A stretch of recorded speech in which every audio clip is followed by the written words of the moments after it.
Hi guys, welcome back with me again in this channel. On today's tutorial, I'm gonna show you how you can add logo to your videos on CapCut. So first, before you start your edit, you need to prepare your logo to your videos. You need to prepare your logo.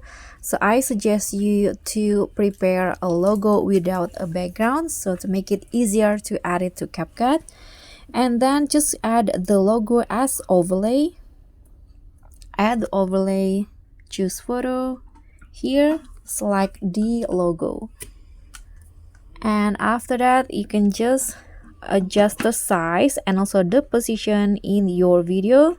Oops. Okay, like this.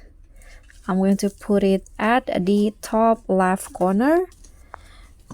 And if you want to make the logo still or visible in the entire clip, just drag it like this for the whole clips, and it will be there just like that.